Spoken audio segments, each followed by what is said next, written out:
Psychology से related था कि स्टडीज़ कैसे होती हैं, कुछ टेस्ट से रिलेटेड था लाइक इंटेलिजेंट टेस्ट कैसे होते हैं, ये सारे क्वेश्चन बेसिक क्वेश्चंस थे। उसके अलावा मेरा वर्क एक्सपीरियंस है ओएनजीसी में, तो उसमें पूछा था कि क्या काम करता है ओएनजीसी, और अभी ऑयल क्राइसिस चल रही है तो उससे रिलेटेड थोड़ा पूछ लिया। बाकी राज शुक्ला सर का बोर्ड था तो इंटरनेशनल रिलेशन से थोड़ा ज़्यादा पूछा। बताएंगे एक क्वेश्चन याद हो तो? सारे यूएस से ही रिलेटेड थे सारे क्वेश्चंस। ओके, तो आपका यहाँ तक आप पहुँची हैं, आपने कौन सा अटेम्प्ट बताया था? मेरा 4th अटेम्प्ट। तो पिछले के मैम कैसे रहे हैं? आप मेंस वगैरह दिया आपने? पहले एक बार और मेंस दिया है, इंटरव्यू पहला था ये। ओके, तो यानी सबसे ज़्यादा दिक्कत प्रीलिम्स में हो रही थी। तो प्रीलिम्स के लिए आप स्पेसिफिक क्या कहना चाहेंगी? क्या कुछ पैरामीटर होते हैं, कुछ क्राइटेरिया होती हैं कि आपको उनको फॉलो ही करना है तभी आपका प्रीलिम्स क्रैक होगा?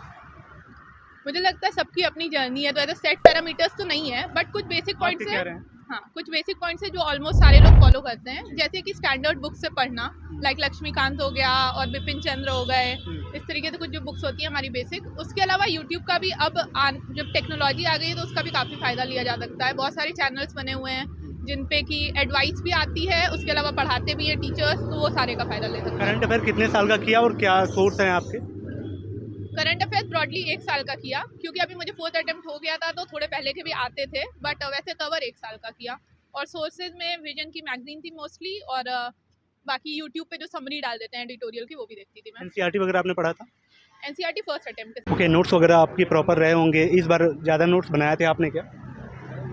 नोट्स मैंने फर्स्ट और सेकंड थर्ड अटेम्प्ट में ज़्यादा बनाए थे, इस बार वाले थोड़े काम आ गए, और इस बार मैंने थोड़ा कोचिंग के मटेरियल से ही कट पेस्ट करके थोड़ा कर लिया था।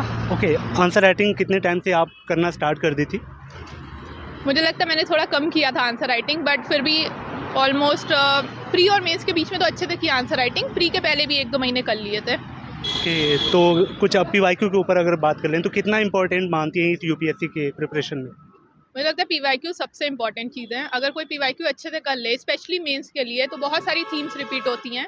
इवन प्रीलिम्स में हमें पता चल जाता है कि वो चाहते क्या है हमसे, कि किस टाइप के क्वेश्चन हमें पढ़ने हैं, एक आइडिया लग जाता है, और बहुत सारी बार रिपीट भी हो जाते हैं word word. Okay, thank you so much ma'am. Last final tips उन एस्पिरेंट के लिए जो 25 के लिए तैयारी कर रहे हैं, क्या आपका फाइनल जो इस जर्नी ने आपको सिखाया है?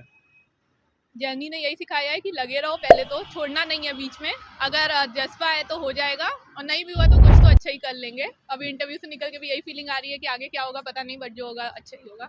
वीडियो कंटिन्यू करने से पहले आपके साथ एक शानदार न्यूज़ शेयर करना चाहूँगा। रिपब्लिक डे की सबसे पहले तो आपको शुभकामनाएँ। उसके साथ ही पीडब्ल्यू यूपीपीएससी वाला और बीपीएससी वाला की तरफ से शानदार ऑफर्स आए हुए हैं, जो कि 83 से 74% तक का डिस्काउंट दिया जा रहा है।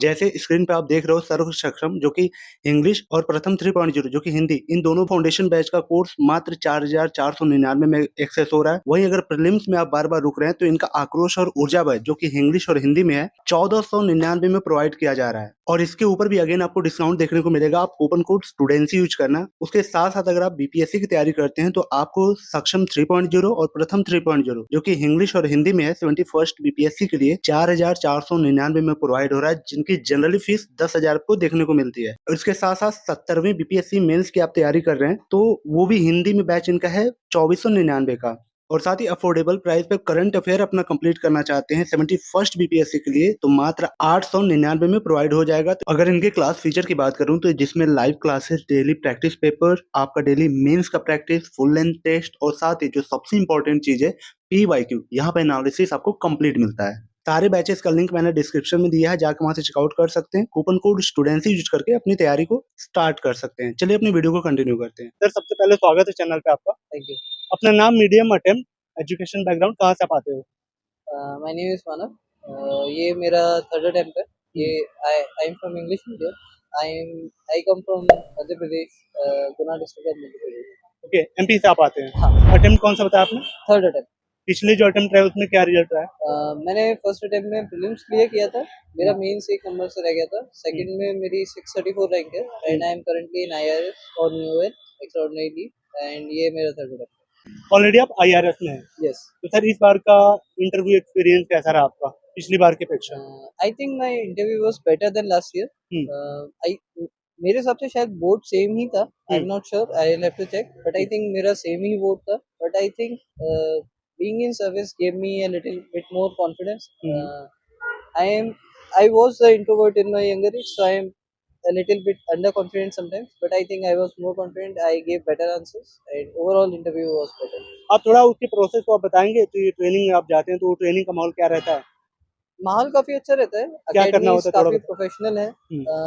इन जनरल तो आपको कभी दिक्कत वैसे नहीं आएगी। बाकी मैंने ट्रेनिंग ज्यादा कर नहीं पाया, मैं एक दिन के लिए गया था ज्वाइनिंग के लिए, एक दिन ज्वाइनिंग हुई, उसके बाद मैंने लीव ले ली थी 1 साल की। ओके। अ, इंटरव्यू के दौरान के कुछ क्वेश्चन बताएं कि आपका करंट अफेयर या स्टैटिक्स, डेप्थ से कैसे क्वेश्चन पूछे गए और कितने मिनट लगभग चला गया? मेरा interview around half an hour चला था। Okay. Somewhere between 25 to 30 minutes. Hmm. बाकी क्वेश्चंस वेरिड क्वेश्चंस थे, कुछ करंट अफेयर्स से, थोड़ा मतलब स्पेस से रिलेटेड आए। जैसे सुनीता विलियम स्पेस में काफी टाइम से फंसी हुई है, तो उससे रिलेटेड था। आईएमडी से रिलेटेड था, इससे रिलेटेड एग्जैक्टली नहीं, लेकिन कुछ सर्विस ओरिएंटेड क्वेश्चंस थे कि आईआरएस है तो आप इस सिचुएशन में क्या करें, थोड़ा इस टाइप का। ओके, आप ऑलरेडी सेलेक्टेड हैं, इस यूपीएससी की जर्नी से बहुत अच्छे से वाकिफ हैं। जो बिगिनर है यूपीएससी में आना चाहता है, क्या कुछ माइंड फ्रेम करके आएगा कि ये चीज मुझे सेक्रीफाइस करना ही पड़ेगा या फिर ये चीज मुझे करना ही पड़ेगा? आई थिंक आपको you should be ready for giving your everything. आपको अपना सब देना पड़ेगा, आपको सेक्रीफाइस करना पड़ेगा, आपको अपना थोड़ा फैमिली के साथ टाइम सेक्रीफाइस करना पड़ेगा, आपको अपने कुछ पर्सनल गोल्स होंगे, आपको वो शायद सेक्रीफाइस करने पड़ेंगे। So anything in this world requires sacrifice. अगर आपको सक्सेस चाहिए, सेक्रीफाइस इज मस्ट। प्रीलिम्स का कुछ पैरामीटर आपके हैं कि प्रीलिम्स इस तरह क्रैक होता है, क्योंकि वहीं पे लोग फिल्टर हो जाते हैं, ज्यादातर पढ़ने वाले भी। तो प्रीलिम्स में मेरा मेजर, सबको मेरा ये सलाह रहेगी कि आप अपने बेसिक स्ट्रॉन्ग करें। आपका स्टैटिक जितना स्ट्रॉन्ग रहेगा, आपको उतना बेनिफिशियल रहेगा, पहली चीज। दूसरी चीज, आप कोशिश करें, आप जितने टेस्ट दे सकते हैं, आप टेस्ट से सीखने की कोशिश करें। वो आपको बेटर रहेगा।